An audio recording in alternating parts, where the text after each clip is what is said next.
एकादशी महात्मा अथ सफला एकादशी महात्मा। श्री युधिष्ठिर बोले, हे भगवान, पौष मास के कृष्ण पक्ष की एकादशी का क्या नाम है?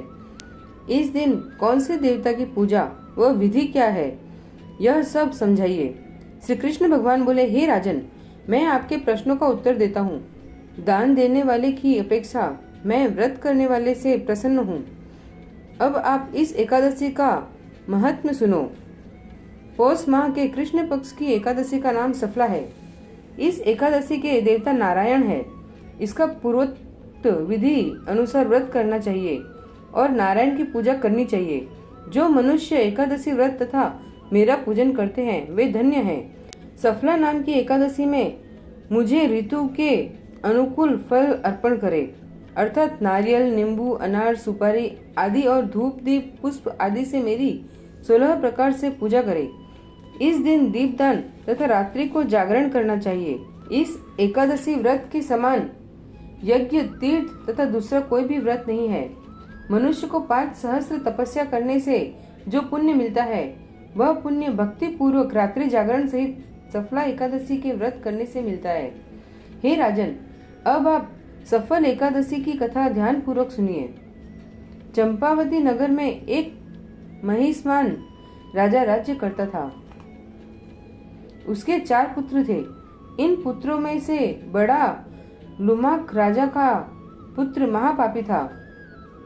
वह सदैव पर स्त्री गमन तथा वेश्याओं के यहाँ अपने पिता का धन नष्ट किया करता था।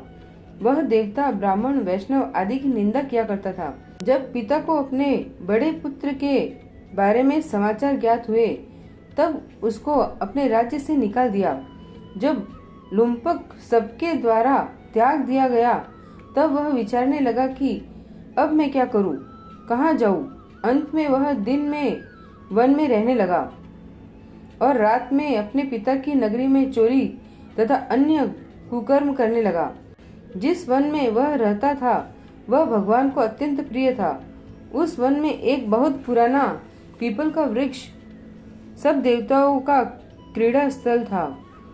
इसी वृक्ष के नीचे लुम्पक रहता था। कुछ दिनों के पश्चात पौष माह के कृष्ण पक्ष की 10वीं के दिन वह वस्त्रहीन होने के कारण शीत से मूर्छित हो गया।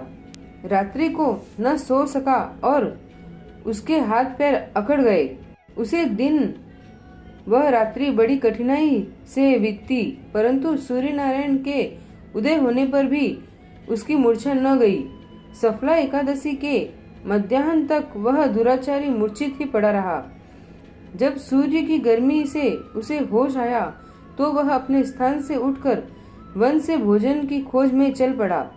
उस दिन वह जीवों को मारने में असमर्थ था, इसलिए जमीन पर गिरे हुए फलों को लेकर पीपल के वृक्ष के नीचे आया। जब सूर्य भगवान अस्ताचल को प्रस्थान कर गए तब फलों को पीपल की जड़ के पास रख कहने लगा कि हे भगवान, इन फलों से आप ही तृप्त हुए। ऐसा कहकर वह रोने लगा और रात्रि को उसे नींद न आई। इस महापापी के व्रत तथा रात्रि जागरण से भगवान अत्यंत प्रसन्न हुए और उसके समस्त पाप नष्ट हो गए।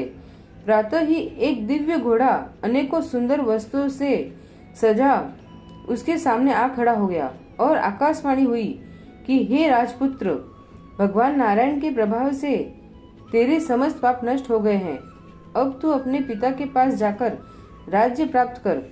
लुम्पक ने जब ऐसी आकाशवाणी सुनी तो वह अत्यंत प्रसन्न हुआ और हे भगवान, आपकी जय हो ऐसा कहता हुआ सुंदर वस्त्रों को धारण कर अपने पिता के पास गया। उसने संपूर्ण कथा कह सुनाई और पिता ने अपना राजभार सौंपकर वन का रास्ता लिया। अब लुम्पक शास्त्रानुसार राज्य करने लगा। उसके स्त्री पुत्र आदि भी परम भक्त बन गए। वृद्धावस्था आने पर वह अपने पुत्र को गद्दी दे भगवान का भजन करने के लिए वन में चला गया और अंत में विष्णु लोक को गया। भक्ति पूर्वक जो मनुष्य सफला एकादशी का व्रत करते हैं वे अंत में मुक्ति पाते हैं। जो मनुष्य भक्ति पूर्वक सफला एकादशी का व्रत नहीं करते वे पूंछ और सींग से रहित पशु तुल्य है। सफला एकादशी के महात्म्य का पठन व श्रवण से अश्वमेघ यज्ञ का फल मिलता है। बोलो सफला एकादशी की जय। श्री राधे कृष्ण।